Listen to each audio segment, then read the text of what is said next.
Hello guys, welcome back to my channel. My name is Tayo. This is my channel Graceful Nuts. If you're new to my channel, thank you for clicking to watch me. And yeah, today I'm going to be talking about something that has been so talked about on the internet in the last couple of days in the beauty community. So there has been this scandal going around about some top influencers charging $60,000 for a video and $20,000 for an Instagram post. And yeah, this was spilled by someone called Marlena Stell, who is the CEO of Makeup Geek. I've been watching quite a lot of videos and different reactions to this.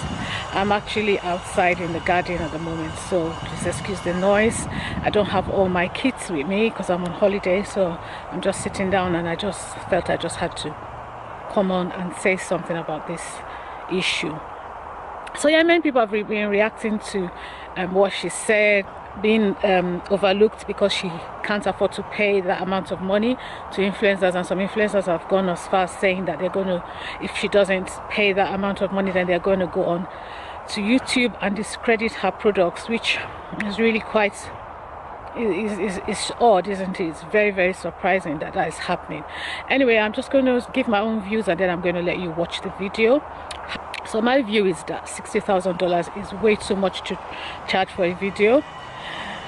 Why do I think that? Yes, some people have been saying that, oh, it took them a long time to get to where they are. As far as I'm concerned, it doesn't really take so much effort worth $60,000 to do a video. And I think that that's the sense of entitlement which this world doesn't really need. So many people feel entitled to some certain things, and for them to say that, oh, if she doesn't pay them that amount, then they're going to go on and discredit her products on YouTube. That is quite, I mean, that is really, really strange, and that would mean that means that they don't really have a very genuine heart in the first place. So how can we trust their judgment? And if a brand is paying an influencer $60,000, then they're definitely going to give us, they're going to say something good just so that they can keep that contract. It's all about money. It's not really about the consumer anymore, and I think that is really wrong. So that's one of the reasons. And then also I just feel there's something called goodwill.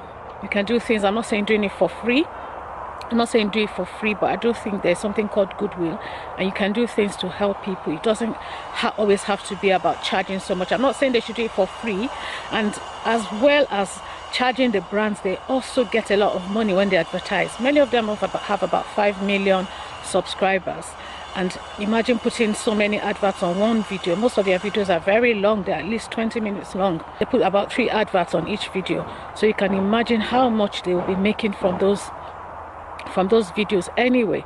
At least maybe close to $1 million on each video. So why then do you need to pay $60,000? And I'm not saying they shouldn't really want to have that amount, but it shouldn't be a do or die thing. And really it's kind of making the whole thing look so ugly. It's just, I mean, there's just been so much going on, so many things have been said, so many people have come on and given their own opinion, but this is my own opinion. My own opinion is I stand with Marlena Stell. Makeup Geek is a very good collection. I like their shadows, their eyeshadows. They're very good, and they're quite affordable, you know, compared to other brands, you know. So I think I'm going to be buying more of their products to kind of encourage them now, really, because even when I buy this high-end eyeshadow palettes, I tend to use just maybe 2 or 3 out of them. So I think it's a waste of money. I was already thinking of doing that anyway before this whole scandal erupted. So anyway, let's keep the conversation going in the comment section below. What do you think? Do you think it's right to charge $60,000 for a video, $20,000 for one Instagram post? And even if you think that's right, do you think it's right to say, oh, if you don't pay the amount, we're going to discredit your products, which is what she said? I'm going to leave you with the video so you can listen to it, and if you're not subscribed to my channel, please subscribe to my channel, and I'll see you in my next video. Thank you guys, bye.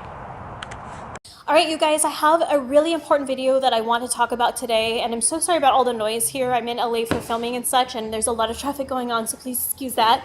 But I was really debating over this past week of whether to do this video or not, and I kind of posted a few things on Twitter saying, you know, I'd like to share my truth. I don't want by any means this to be part of any of the drama. I'm not going to drop any names. I'm not going to talk about very specific instances, even though I have a lot of things that have happened in the last few years within this industry with certain people, and I've kept my mouth quiet on it because I didn't want to, for one, I don't want to badmouth people even if they have done me wrong, and also I just don't want to be a dramatic person. I try not to. Sometimes it's hard, I'm not going to lie.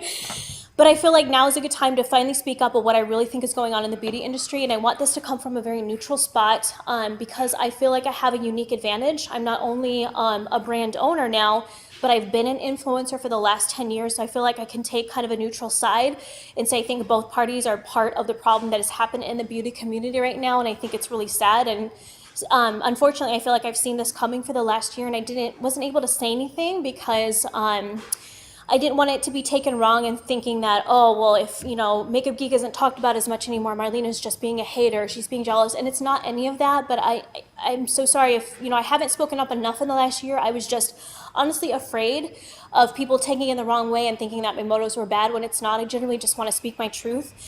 So you guys have seen all the things that have happened in the beauty community. There's been a lot of things said, a lot of backstabbing, a lot of social climbing, and unfortunately that is the case in the beauty industry. It's a very competitive time. There's thousands of beauty influencers that some of them just want to make a name for themselves. They want to share their love of makeup. They want to have something they're passionate about and support their livelihood by doing something that they love.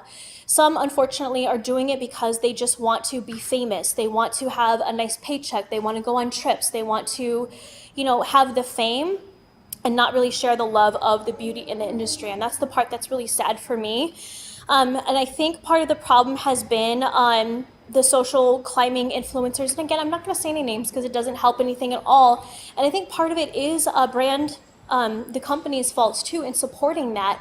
And one thing that's happened with Makeup Geek in the last year, I'm not going to lie and be total transparent, which is really hard for me right now, being very vulnerable, is saying last year was a really, really tough year for Makeup Geek. And you guys know that. You've seen that our name hasn't been talked about a lot.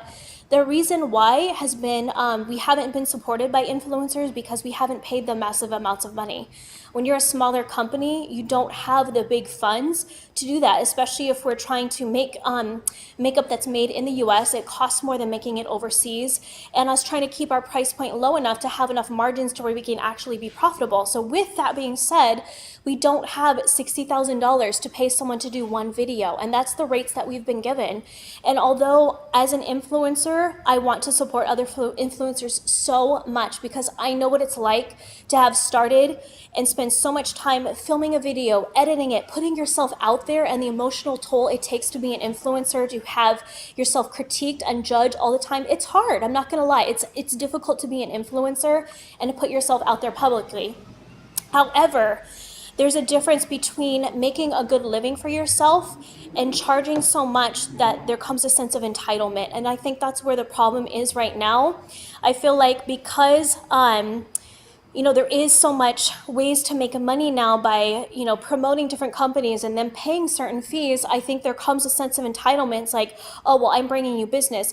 I deserve to be making millions of dollars a year. And yes, I think you should have a good living, but where does it become basically a racketeering business where it's all about the money and not about the passion of makeup? And that's just kind of where I stand. I could not afford to pay $60,000 per video or $20,000 for one post on Instagram.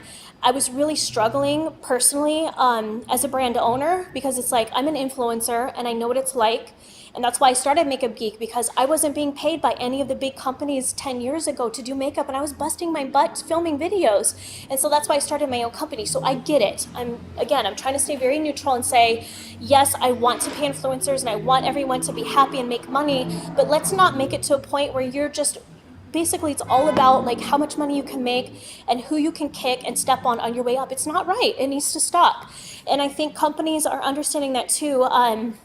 I was in New York several months ago for a Target trip because we launched in Target, and I had other CEOs of very successful companies, like I'm talking multi-billion-dollar companies, come to me and say, Marlena, what do you do with the influencers? Like, we feel like we're losing traction and we want to support them, but this is the amount we're getting charged for it and we don't see the return on that. What are you doing? And I was like, I don't know. I'm in the same boat. I want to show support. I'd love to pay influencers, but what they're asking what they're charging for and the return that the company is getting for that, we actually lose money. So we're kind of in a bad spot too. And I've had that coming from CEOs of billion-dollar companies asking me that. So I wish I knew the exact solution, other than I feel like companies need to support the smaller influencers, and that's what I'm really trying to focus on this year. So if you guys are a smaller influencer, click on the comments below and let me know what your profile is. I'll make sure me and my team check it to scope you guys out. We've always tried to support up and coming talent.